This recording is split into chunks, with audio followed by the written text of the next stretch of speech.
जाति के अवेई और शियाओमेई ने इसकी खोज की। जैसे ही वे जांच करने के लिए कदम बढ़ाने वाले थे, दूसरे पक्ष ने सीधे आध्यात्मिक क्षेत्र में प्रवेश किया। सच्चाई का पता लगाने के लिए शियाओमेई भी आया, लेकिन उसे रास्ता भटकते देर नहीं लगी। देखते ही देखते मेरी चेतना धीरे धीरे लुप्त होती जा रही है और केवल आहवेई की ओर धीरे धीरे चल सकता है। इस समय डार्क रेस ने अचानक उसे एक सुई दी और शियाओमेई ने उसी समय दूसरे पक्ष की टोपी भी उतार दी। आहवेई एक पल के लिए स्तब्ध रह गया। ये पता चला है कि डार्क कबीले का अधीनस्थ उसका बेटा है। बस जब आहवेई उसे पकड़ने वाला था, जियाओ शुई के पास दृश्य को जल्दी से छोड़ने के अलावा कोई विकल्प नहीं था। आध्यात्मिक स्थान के तत्काल गायब होने के साथ दोनों को सीधे एक पुल पर भेज दिया गया। फिर आहवेई ने ग्वांगमिंग जनजाति को हैक दिया, लेकिन जल्दी उन्हें इसका पछतावा हुआ, क्योंकि एक बार कातिल मिल जाता है, उनके बेटे को निश्चित रूप से मार डाला जाएगा। बस जब आहवेई झिझक रहा था, अंधेरी जाति के एक मुखबिर ने उसे ढूंढ निकाला। कहा कि अगर वो खुद को मुख्यालय से बाहर निकाल सकता है, सारे सबूत मिटाने में उसकी मदद कर सकता है। आहवेई तुरंत मान गए। आनंद फानंद में वो मुख्यालय पहुँचे। साक्ष्य कक्ष में बेटे का सिरहाना मिला, लेकिन जब वो निकलने वाला था, लेकिन अचानक एक अदृश्य ऊर्जा का आभास हुआ। तभी उन्हें वो लंबा सीलबंद लिफाफा मिला। अंदर एक प्राचीन मैनुअल मिला। इस सुदूर अतीत में कहता है, अंधेरी जाति के नेता ने अपने मांस और रक्त का बलिदान किया। फिर सहस्राब्दी रत्न के साथ संयुक्त एक प्राचीन चाक जाली, और इस चाक में शक्तिशाली ऊर्जा होती है। यहाँ तक कि उल्टा समय। मैंने आहवेई की प्रतिक्रिया का इंतजार नहीं किया। अचानक तेज कदमों की आहट सुनाई दी। आहवेई ने झट से लिफाफा नीचे रख दिया, जल्दी से सबूत के कमरे से भाग निकला। अगले दिन प्राचीन चाक की प्रामाणिकता की जांच करने के लिए आहवेई जल्दबाजी में ऑनलाइन गए। ये पता चला कि प्राचीन काल में चाक प्राप्त करने में सक्षम होने के लिए रोमन साम्राज्य, इसलिए मंगोलिया के खिलाफ युद्ध छेड़ दिया गया। दोनों सेनाओं के बीच युद्ध के बाद रोमन साम्राज्य चाक प्राप्त करने में कामयाब रहा, लेकिन हजारों साल के इतिहास में प्राचीन चाक फिर से गायब है। जब आहवेई को पता चला तो उन्हें विश्वास नहीं हुआ, इसलिए मैंने चाक के निशान देखने की तैयारी की। चाक मिलने के बाद आप समय को फिर से लिख सकते हैं। मेरे पुत्र को अंधेरी जाति का अधीनस्थ बनने से रोको। हालांकि जब योजना शुरू हुई, दुर्घटना अचानक हुई। डार्क रेस के मुखबिर की बेरहमी से हत्या कर दी गई। जब डार्क कबीले के नेता सांग बियाओ को ये पता चला, मुझे लगता है कि इसका आहवेई के साथ कुछ संबंध होना चाहिए, इसलिए मैंने उसे वापस लेने का फैसला किया।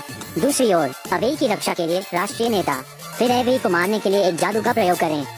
एक महिला के साथ शरीर की अदला बदली। अलग झपकते ही आहवेई एक महिला में बदल गई। लेकिन उस रात आहवेई ने गलती से डार्क रेस के एक अधीनस्थ की खोज की। महिला शौचालय में अचानक मौत। आहवेई को एहसास हुआ कि स्थिति गलत थी। जल्दी से एक कार बुलाओ और खाली करने के लिए तैयार हो जाओ। जब मैं कार में चढ़ा, मुझे एहसास हुआ कि यह मेरा नेता था। अब केवल नेता ने उसे शिकार किए जाने के बारे में सच बताया। अब आहवेई ने अपना शरीर पाया। जिस क्षण लिफ्ट का दरवाजा खुलता है, दोनों ने सफलतापूर्वक निकायों की अदला बदली की। उसके तुरंत बाद आहवेई ने तुरंत मास्को के लिए उड़ान भरी। जानकारी के मुताबिक प्लेन से उतरने के बाद मैं एक बार में आ गया। पता चला कि बार का मालिक रोमन साम्राज्य का वंशज है। आहवेई सीधे मुद्दे पर, और बॉस ने बिना किसी झिझक के चाक निकाल लिया। एक पल की हिचकिचाहट के बाद आहवेई, ब्लैक बोर्ड पर बेटे का नाम लिखें। उसी क्षण उसका पुत्र उसके सामने आ खड़ा हुआ। आहवेई ने जल्दी से अपने बेटे को मना लिया। डार्क ग्रुप में शामिल न हो, अन्यथा आप अपने लिए आपदा लाएंगे। लेकिन बगावती दौर में रहे बेटे ने इसे गंभीरता से नहीं लिया, इसलिए मैं अभी यहाँ से चला गया। जब आहवेई फिर से अपने बेटे की तलाश में निकले, बेटा लंबे समय से चला गया है। ऐसा कोई रास्ता नहीं है कि वो बाद में फिर से आ सकता है। बेटे को चाक से फिर बुलाने की कोशिश की, लेकिन बॉस ने कहा चाक को उसके बेटे ने तस्करी कर लाया है। आहवेई एक पल के लिए स्तब्ध रह गया। वो नहीं जानता मेरा बेटा चाक का उपयोग कर सकता है। कुछ असामान्य करो। एक ही समय में शाओ शुई ने डार्क ट्राइब के सांग बियाओ को सौंप दिया है, और सांग बियाओ वादा करता है कि बाद में रात के खाने में बता दे कि सियू शुआई आधिकारिक तौर पर डार्क रेस का सदस्य बन गया है। दूसरी ओर ब्राइट कबीले के नेता ने जल्दबाजी में आहवेई से संपर्क किया। उसके द्वारा कुछ जांच के बाद आहवेई के साथ गली के प्रभारी काउंटी व्यक्ति, वास्तव में वो सांग बियाओ द्वारा मारा गया था, और इसका उद्देश्य आहवेई को फ्रेम करना है। यदि आप उसे अगली डिनर पार्टी में नहीं रोक सकते, पृथ्वी पूरी तरह से नष्ट हो जाएगी। देखते ही देखते डिनर पार्टी शुरू होने वाली है। आहवेई ने जल्दी से बर्फ उठाई और उसे अपने चेहरे पर लगा लिया। डार्क रेस के सदस्य के रूप में सफलतापूर्वक प्रच्छिन्न डिनर पार्टी में घुसने के लिए उसने अपने वेश का भी इस्तेमाल किया। सियू शुआई को डार्क रेस में शामिल होने से रोकने के लिए तैयारी करें। ओपनिंग सीन होने में देर नहीं लगी।